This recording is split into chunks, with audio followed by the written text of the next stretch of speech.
¿Cómo están? Muy buenas noches. Bienvenidos al Bote Pronto de este lunes. Debo decir que, por desgracia, los temas no cambian demasiado, aunque avanzan, porque el lunes pasado que hablamos de este tema, pues no había pasado que las cosas habían terminado, no había pasado las cosas, quiero decir, la reforma del Poder Judicial y el famoso transitorio. No conocíamos la posición de Arturo Saldívar, que hoy conocemos por medio de un boletín de prensa personal de su oficina, una entrevista en W Radio, una entrevista después con Joaquín López Dóriga. Sabemos que piensa, bueno, sabemos que eso es lo que piensa Arturo Saldívar. Y hoy el presidente hizo, creo que, a ver, déjenme ponerlo así y que Ibabel arranque. Creo que hizo una lógica que medianamente intuíamos, pero la hizo él a partir de lo que él piensa. Él dice, y lo dijo claramente, sí las instituciones, pero las personas importan. Lo que importa aquí, más que ser presidente de la Suprema Corte, es ser presidente del Consejo de la Judicatura, que puede revisar el comportamiento de los jueces. Y acabó diciendo, si los 10 ministros que pueden votar cuando esto llegue a la Corte votan en contra de la ampliación, pues serán, dijo, consciente o inconscientemente, cómplices de ese pasado lleno de corrupción. Tenemos más datos de los que teníamos el lunes, ¿no, Ibabel? Ay, Carlos, más datos y yo la verdad es que ya me quiero dar por vencida. Les voy a decir, Rafa, ¿cómo estás? Me quiero dar por vencida porque cada vez que pasa algo así, no sé, incluso futureábamos, un poco hacíamos pronósticos el lunes anterior y decíamos, bueno, ¿qué va a pasar con la Cámara de Diputados? ¿Qué va a pasar con la Corte? Previmos que podía la Cámara de Diputados aprobar el transitorio en el que se amplía el periodo de Saldívar 2 años más en contra de la Constitución. Estábamos pensando que la Corte, pero no pensamos en un argumento como el del presidente de esta mañana. Y te voy a decir, regreso a la idea de que me quiero dar por vencida porque yo hice el ejercicio. Hice el ejercicio el fin de semana y dije, a ver, si yo tuviera que defender a Saldívar, porque lo va a defender, ¿cómo lo podría hacer? Porque me parece que no estoy haciendo las cosas bien, no pienso como piensan los de esta administración. Entonces, ¿qué se podría defender? Y dije, bueno, pues a lo mejor se podría defender que si se modifica la ley, pues se puede modificar el nombramiento, como sí se hizo alguna vez con gobernadores, con senadores, con diputados locales. ¿Se acuerdan que tuvieron periodos de 1 año y que fue nada más por esa ocasión para que pudiera acomodarse la ley electoral? Es una súper falacia, pero podría funcionar. Yo creo que podrían darle vueltas. O también dije, bueno, él puede decir, el ministro Saldívar tiene a toda la Corte en contra, siempre vota solo, él es el único impulsor de la reforma judicial y si él no se queda, el próximo año los jueces la van a echar abajo porque él es el único que puede. Dije, bueno, eso también, pero lo que nunca se me ocurrió y tengo que reconocer que es una genialidad, es que se dijera, Saldívar es honesto, si no quieren que se quede 2 años más, entonces a ustedes no les gustan los honestos, ergo, a ustedes les gustan los corruptos. Me doy por vencida. Rafa, Ibabel ya se dio por vencida. No hay que darse por vencido. No. Estamos empezando. Esto está empezando. Déjenme que agregue o añada algunos asuntos a esta charla de hoy lunes. Primero, reconozcamos que el primer documento del ministro Saldívar era un documento críptico que muy pocos entendían, en donde nos decía que sí, pero no, que no, pero sí. Ese fue el primero. Yo desafío a cualquiera que nos esté viendo a que trate de entender ese documento. No creo que sea solo un galimatías casual.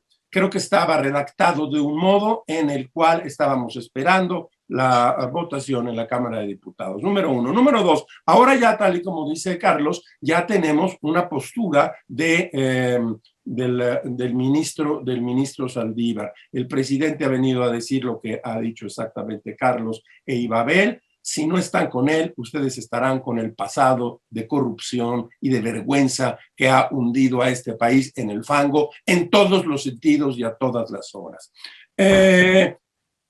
Sigo pensando que el poder judicial ha sido cooptado desde hace rato por la presidencia de la República. Eso lo tengo prácticamente decidido aquí en mi estudio, aquí donde ustedes me están viendo. Y eso es muy peligroso. Y debo repetir lo que dije la semana pasada. no hay separación de poderes y sin eso una democracia germinal como la mexicana puede empezar a morir, si no es que ya está muriendo. Perdón que me ponga yo alarmista en este momento. Y luego no puedo sino relacionarlo también con otro asunto que tenemos por delante. Tenemos las elecciones y tenemos a un INE acosado, porque está acosado.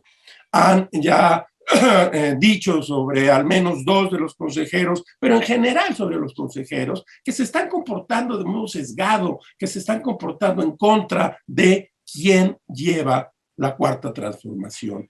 Estos 3 asuntos que he mencionado creo que forman parte de uno solo, y es de la concentración del poder en una persona, pero hay algo que me hace pensar lo siguiente. Hay cierto nerviosismo respecto a las elecciones en Morena y en el presidente de la República. No puedo explicarme de otro modo tal andanada sin algo de nervios, sino un poquito de, bueno, ¿y qué va a pasar si no ganamos como debiéramos ganar? Y si la sobrerepresentación se detiene, ¿a dónde vamos a parar? ¿Y dónde van a parar nuestros 4, 5, 6 y las 20 medidas constitucionales que quieren echar a andar? Esto es lo que tengo yo de momento y que pensaba antes de que entráramos a cuadro. No sé qué opinen ustedes al respecto. ¿Tú crees eso, Ibabel, tiene que ver con nervio o más bien es parte de una estrategia electoral? Es decir, si yo pongo mis temas adentro, también hago campaña y digo, señores, de esto depende que siga la cuarta transformación por la que ustedes votaron en el 18.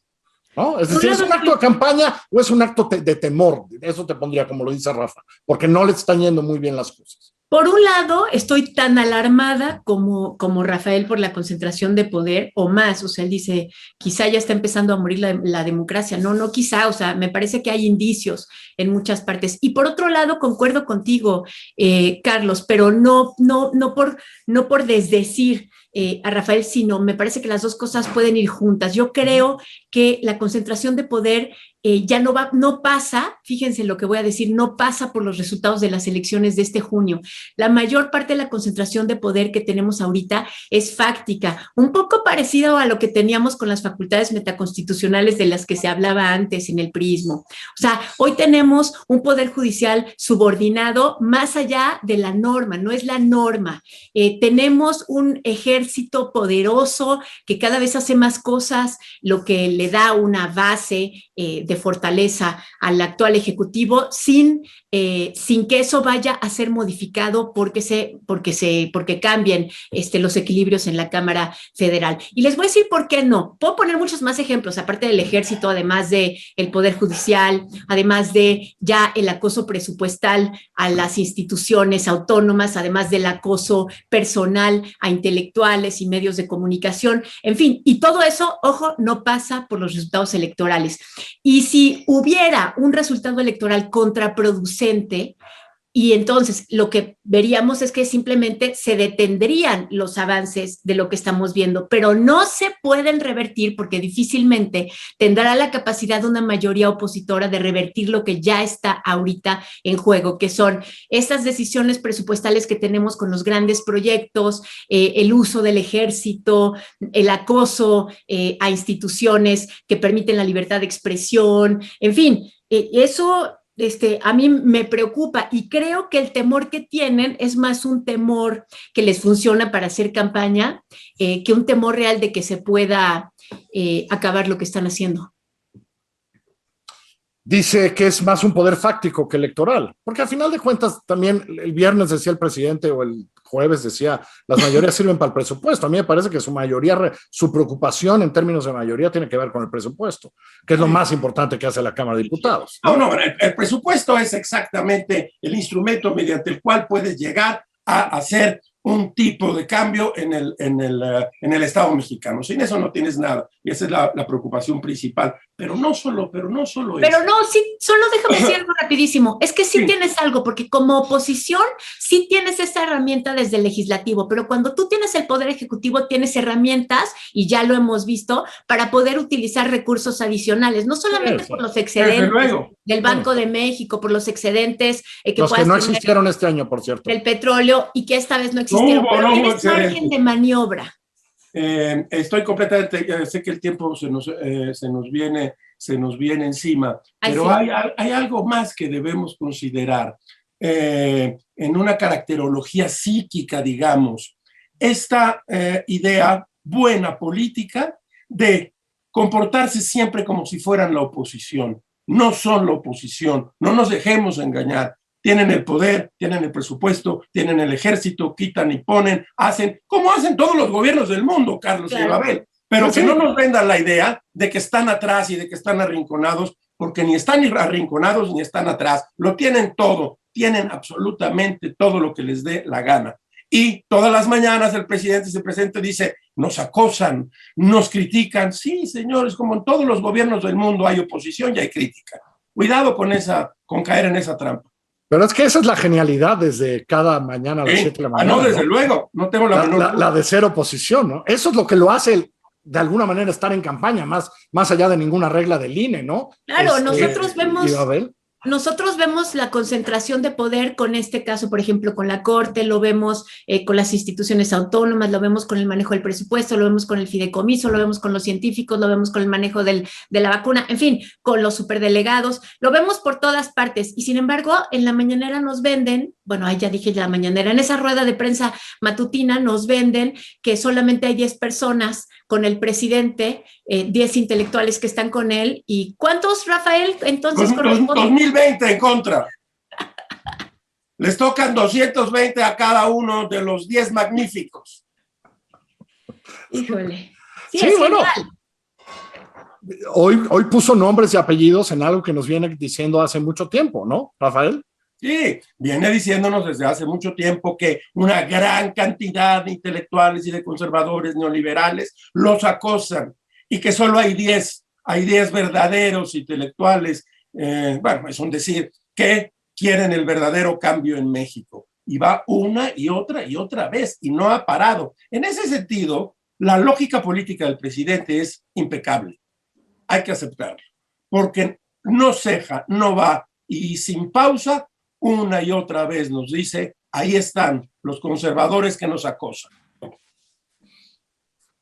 No vi su nombre de ustedes dos ahí, ¿eh? En la lista de todos esos. Y Babel, te mando un abrazo muy grande. Rafa. Gracias. Que les vaya muy bien. Muy buenas noches.